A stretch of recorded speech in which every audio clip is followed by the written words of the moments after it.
Mga kababayan, anong sunod? Eto na, Saldico. Hindi pinagkatiwalaan sila pero ang trabaho nila di naman ginawa. Yun. Di ba? Sunod mga kababayan, dito tayo kay Saldico. Alam niyo mga kababayan, meron akong napanood kanina na live, no?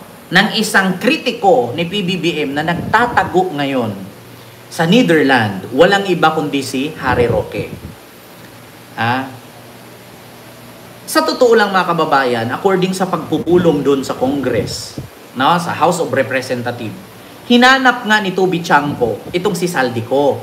Kasi si Saldico may alam dyan sa mga nangyayari sa pagkaroon ng mga kontraktor, mga kababayan na di umano, si Saldico daw may 15 billion daw na natanggap mula sa budget at kailangan daw sagutin ito ni Saldico. So ngayon mga kababayan, hindi lumabas si Saldico kasi ang sabi nga ng House of Representatives, nagpaalam daw si Saldico na pumunta ng Amerika dahil hinatid ang kanyang anak at nagpagamot sa Amerika. So may rason nga naman. Ngayon ang tanong, kailan ba yan? So speaking mga kababayan of Saldico nasa Amerika, ang sabi ni Harry Roque, mga kababayan, ay hindi daw, actually mga kababayan, halos lahat ng mga hindi daw kaya ipatawag ng Senado si Saldico. Bakit? Hawak daw ni Saldico ang liig ng mga senador. So maitanong ko lang, so ibig sabihin ba Harry Roque, pati si Marcoleta hawak ni Saldico sa liig? Ito na mga kababayan, nilaglag na ni Harry Roque na si Marcoleta ay isa sa hawak ni Saldico sa liig. Kasi hindi daw kaya na ipatawag ng Senado or ng mga senador si Saldico. Kasi bakit? Ito po mga kababayan, pakinggan nyo po ang sinabi ni Harry Roque. Naku, mahirap ito mga kababayan. Si Harry Roque po ang nagsabi. Kung naalala ninyo, sabi ni Sara Duterte, alam ninyo, 2 tao lang po ang may hawak ng pondo sa Pilipinas. Si Saldico at si Martin Romualdez. So ngayon mga kababayan, based sa kadaldalan ni Harry Roque, nilaglag niya na mismo pati si Marcoleta hindi kayang ipatawag si Saldico sa Senado. Ito wait lang mga kababayan. Ito. Buksan ko lang Ito po siya. Wait lang mga kababayan, nawala. Ito.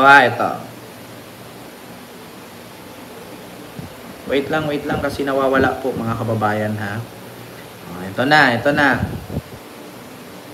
Ay, ba't nawala? Hindi kasi agad-agad siya lumalabas, mga kababayan. Ito Pakinggan ninyo ang sinasabi ni Harry Roque, mga kababayan. Kasi sa totoo lang, ito po. Halos lahat ng mga senador na merong public works project sa Bicol, ang contractor nila si Saldico. Kaya kung kayo'y nagtataka, bakit hindi nababanggit ang Saldico sa Senado? Chances are, it is because halos lahat ng mga senador naging kliyente ni Saldico. At tanong nyo, paano magiging kliyente ang isang contractor ng senador? Kayo naman, alam nyo ng patakaran. Kapag merong proyekto na naipasok sa budget ang isang senator, siya ang kukuha ng kontrata. At siya ang mag-identify ng kontraktor. At dyan pumapasok yung sinasabi ni Mayor Magalong ngayon na hanggang 70% na kickbacks sa proyekto. Kaya itagaan nyo sa bato, hindi mahahatak sa putik ang pangalan ni Saldico sa Senado. Kasi dyan talaga siya lumaki. Dahil siya ang kontraktor ng mga senador na nagkakaroon ng project sa Bicol. Halos lahat ng mga senador na merong public works project sa Bicol, ang kontraktor nila si Zaldico. Nako! Kaya kung kayo'y nagtataka, bakit hindi nababanggit ang Zaldico sa Senado, chances are, it is because halos lahat ng mga senador naging kliyente ni Zaldico. At tanong nyo, paano magiging kliyente ang isang kontraktor ng senador? Kayo naman. Alam nyo ng patakaran.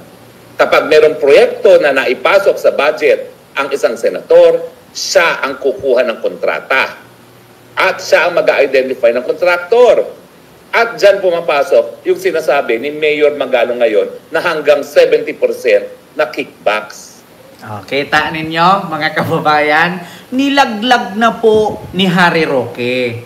Ayun, maraming salamat kay Alex Garchi Torina Artwork sa yung 10 Hong Kong dollars super chat. Thank you so much po.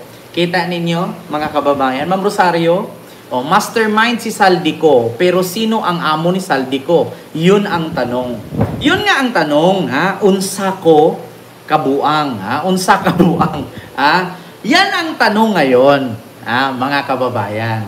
So, ibig sabihin, ang sabi ni Harry Roque, halos lahat ng senador ay hawak sa liig ni Zaldico.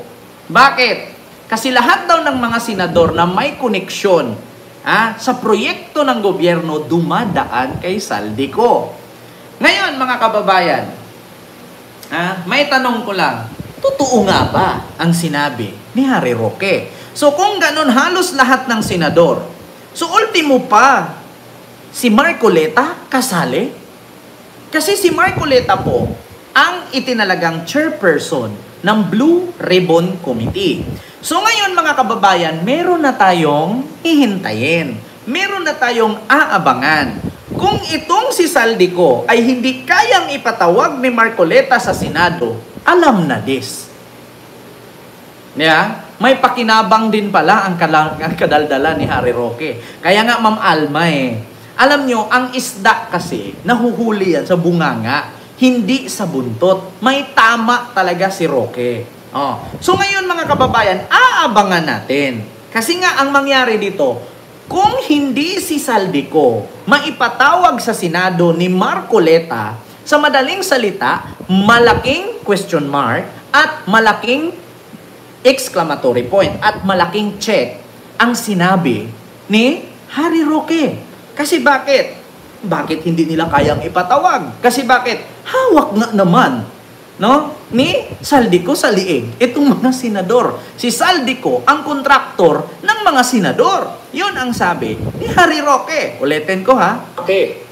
Dahil siya ang kontraktor ng mga senador na nagkakaroon ng project sa Bicol. Halos lahat ng mga senador na merong public works project sa Bicol, ang kontraktor nila si Zaldico. Kita ninyo? So sa madaling salita mga kababayan, ulitin ko. Kung hindi kayang ipatawag ni Marcoleta si Zaldico, ibig sabihin, totoo. Nako, mga kababayan. Senate President Chis Escudero, hinahamon ka po ng mga nanonood sa akin. Hinahamon ko din po, Chis Escudero at Marcoleta, na ipatawag ninyo si Zaldico sa Senado. At bakit dyan sa hearing sa mga kontraktor or kontratista, never ninyong natanong, mga senador, kung sino ang mga kontratista na nagbibigay sa mga senador? At bakit ni isa sa pangalan ni Zaldico hindi nabigkas dyan sa hearing sa Senado sa Blue Ribbon Committee ni Marcoleta? Yan ang mahirap Kaya nga sabi ni Basti Duterte, walang makukulong dyan Ano lang yan sarsuela yan. Circus yan. Bakit? Paikot-ikot lang yan, sabi ni Sara. Bakit? Walang makukulong dyan. Mauuwi lang sa arigluhan yan. Mauuwi lang sa thank you yan. Kaya mga kababayan, ito ang masasabi ko sa inyo. Kapag walang nangyari dyan sa hearing ninyo sa Senado at sa Kongreso, nakita ninyo nangyari sa Indonesia, sinunog ang Legislative House, baka raranasin nyo yan Kahapon pa nga lang, binato lang kayo ng putik at pintura. Ang mga pulis nagkakandarapa na. Tandaan ninyo, ang taong bayan nakasubaybay sa pangyayari ngayon. Kung walang mangyari dyan sa hiring-hiring na yan, kung walang mangyari dyan sa investigasyon sa flood control, sa mga nagnakaw, sangkot, at nagbulsa sa pera ng taong bayan, hindi nyo lubos akalain na yung mga loyalista, kakamping at DDS, magsanibwersa yan para pabagsakin kayong lahat dyan. Sorry po mga kababayan, nag-interrupt tayo. Baka hindi nyo lubos akalain na yung DDS, kakamping at loyalista, magsanibwersa yan at pabagsakin kayong lahat na nandyan. Maniwala kayo sa akin, mga kababayan. Di ba? Hindi nyo lubos akalain. Bakit? Kahit sabihin mong DDS yan, supporter yan ni Sara, supporter yan ni Digong. Kapag nadismaya yan sa mga congressman at senador, susunugin talaga kayo dyan. Di ba? Susunugin kayo dyan. Maniwala kayo sa akin. Ang daming politician, ang daming mga political analyst na nagsasabi, walang mangyayari dyan sa hiring-hiring at investigasyon na yan. Mas may mangyari pa doon sa private investigation na binuo ni PBBM, yung Independent Commission. Mas may mangyari pa doon. Pero yan, hinarang daw di umano ng ombudsman na wag daw munang mag-imbestiga ang Independent Commission na binuo ni PBBM hanggat hindi tapos ang investigasyon sa Senado at sa Kongreso kasi labag daw yan sa batas. Naku, ang presidente dinidiktahan na ng ombudsman. Kita ninyo mga kababayan, hanggat walang markulong dyan, hanggat walang managot dyan, hanggat itong mga kongresista, itong mga kontraktor, pag nakatakbo ng ibang bansa yan, thank you. Di ba? Thank you na lang yan. Kaya huwag kayong mag-expect na dahil sa kabulastugan at kapalpakan ng mga politiko, kung walang makulong dyan sa investigasyon sa Kongreso at sa Senado, good luck, mark my word. Papangalawa ang Pilipinas sa nangyari ngayon sa Indonesia. Maniwala kay sa akin. Ang taong bayan nagmamasid. Ang taong bayan naghihirap. Ang taong bayan nagpapagod. Tapos kayo, ang sarap ng buhay ninyo, naka-private jet, naka-Land Cruiser, naka-SUV, naka-luxury cars, may swimming pool ang bahay ninyo, may elevator at escalator ang bahay ninyo, third floor, fourth floor, naka-condo kayo, may mga pwesto kayo sa BGC na pinakamahal na lugar, may mga sarili kayong hacienda, may mga malalaki kayong bahay, kaya ninyong bilhin anytime kung ano gusto nyong bilhin, samantalang kaming mga Pilipino, nagpakapagod. Kaya nga yung iba pinipilit mag-abroad kahit napakalayo sa pamilya, kahit ang liit pa ng mga bata bago pa lang panganak iniiwan na. Basta nalutas na at hindi na nadede. Kaya minsan yung mga magulang na nasa abroad, pag uwi, hindi sila kilala ng anak nila para lang maiahon sa hirap ang buhay nila dito sa Pilipinas na napakahirap. Samantalang itong mga politician na tinatawag na mga public servant, pero sila yung sinisirbihan ng taong bayan, samantalang dapat sila ang magserbisyo sa taong bayan. Pero take note, the best way to become, to make you rich, either businessman or politics. Yan ang totoo. Ang sarap ng buhay ninyo. Samantalang kami, buong araw nagpagod. Pag-uwi, magla-live ba at mag-react? Tapos kayo, upo-upo lang. Yung milyones ninyo, everyday ninyong nakukubra. Samantalang kami, makahawak lang man kami ng 1 milyon, halos ikakamatay pa namin. Take note. Sino sa ordinaryong Pilipino ngayon na may hawak 1 million? Wala. Pero sa politiko, milyon, bilyon, trilyon ang pinag-uusapan. Kita ninyo? Akala ko, dati nung maliit pa ako, anong gusto mo paglaki? Gusto ko po maging teacher. Gusto ko po maging abogado, maging doktor, maging nurse, at maging profesional para yumaman. Pero hindi pala, mga kababayan. Ang pinakamayaman pala sa Pilipinas, kontraktor. Kita ninyo? Sa Amerika, ang pinakamayaman sa kanila, magsasaka. Dito sa Pilipinas, ang pinakamayaman, kontraktor. Kita ninyo? Kaya ako po'y hinahamon ko po ang Senado at Kongreso. Ayusin niyo po ang trabaho ninyo para makakuha po kayo ng boto sa sunod na eleksyon at may magtitiwala sa inyo. Pero, sad to say, kung hanggang thank you lang yan kasi sangkot din kayo dyan, mark my word, yung nangyari sa Indonesia, pinulbo ang mga legislative offices, baka mangyayari yan dito sa Pilipinas. Hindi ko man sinabing nanawagan ako, pero take note, yung mga nanonood sa akin, hindi po yan sila bulag. Hindi din po sila bungol. DDS lang naman ang bobo, pero nakikita ng mga DDS. At naririnig nila. Kita ninyo? Sabi ko sa inyo mga kababayan, darating ang panahon na DDS, loyalista, kakamping, magsanib puwersa yan dahil sa mga kurap na opisyalis. Take note, kahit ako, kung merong DDS dyan, nalulusob kasi nakita nila na hindi maganda ang patakaran ng gobyerno, sasali ako. Bakit? Hindi, walang kulay dito. Walang grupo, walang kulay. Pagdating sa binaboy na tayo, kahit sabihin mong mga DDS yan, mga bobo yan, taxpayer din yan. Kahit sabihin mong loyalista ako, matalino ako, taxpayer din ako. Walang lamang pagdating sa taxpayer. Pantay-pantay tayong lahat nagbabayad. Kaya walang kulay, walang politiko pagdating sa pagsanib puwersa para sugpuin ang kahirapan. Dahil sa korupsyon. Take note mga kababayan. Hindi na maiisip ng tao kung DDS ka, loyalista ka or kakamping. Once na binababoy ka na. Totoo yan. Di ba? Walang kulay-kulay dito pagdating sa... Pera natin yan. Kahit sabihin mo mga bubong DDS yan, taxpayer din yan.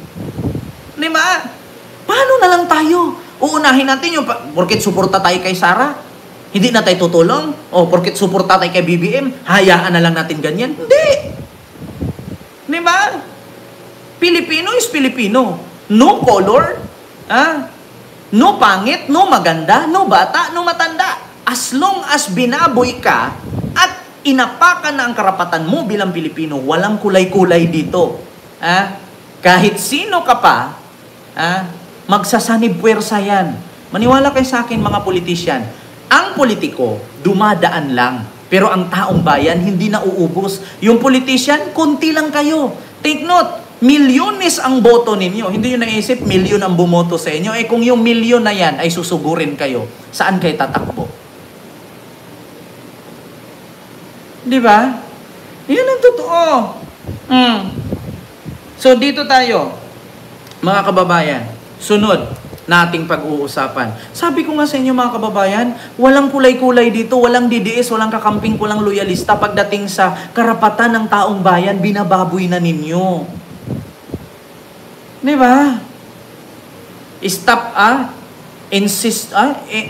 insinuating about Indonesian. Alam mo, Sir Leonardo, hindi ko naman sinabing in-insist ko, no? In-insuating ko na mangyari sa Pilipinas. 105% mangyari yan dito. Bakit? Buti nga, sa Indonesia, ang sinunog nila, legislative office lang. Sa buhay natin ngayon, hindi nyo alam, ang mga DDS galit kay Marcos. Ang mga loyalista at kakamping galit sa mga krokodile. So pag nanagsanib puwersa yan, may gobyerno pa?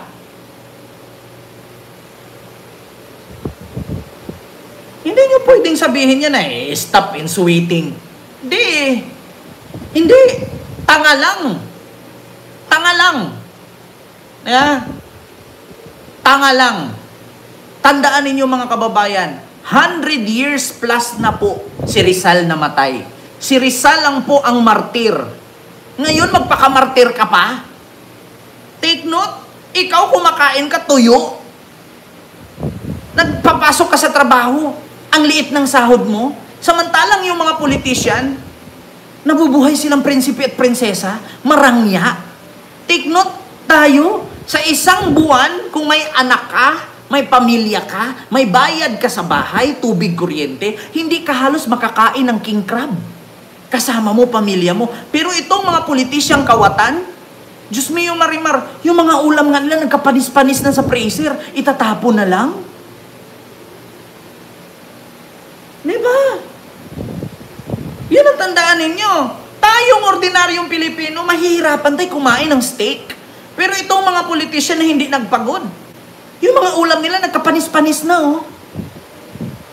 Kita ninyo? Yung mga bags nila, milyones ang halaga. Samantalang tayo, makabili nga itabag, swerte na kung may tag 300. 1,000 nga lang bag, hindi mo na mabili kasi mas unahin mo yung bigas. Kasi may anak kang nag-aaral, may anak kang papakainin, may babayaran kang tubig, kuryente at bahay. Pero yung mga anak ng politician, putang ina, ang mga mamahaling gamit, saan nila kinuha yun? Wala namang mga trabaho. Diba? 700K nga ang pagkain ni anak ni Ko. 700K? Isang kainan lang? Yung 700K, putang ina, lupa na yun sa probinsya. Ipapamana mo na yun sa anak mo at kaapu-apuhan mo. Diba? Oh, kaya hindi yan insinuating about the Indonesian protest. Mangyayari yan. Nangyari nga ang EDSA People Power noon. Hindi naman bago sa atin yan. Katulad niyan, may makulong ba sa mga DDS?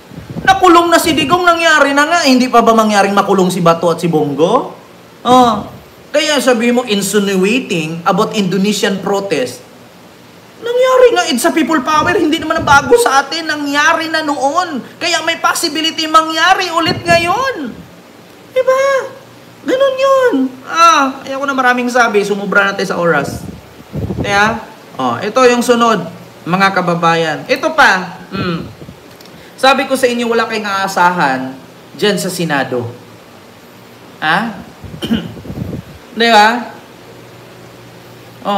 Ito sabi ni Joselito, mga hambog. Ako, construction worker lang ako, pero ang 3 kong anak na pagtapos ko ng college. Di ba? Pero tignan ninyo.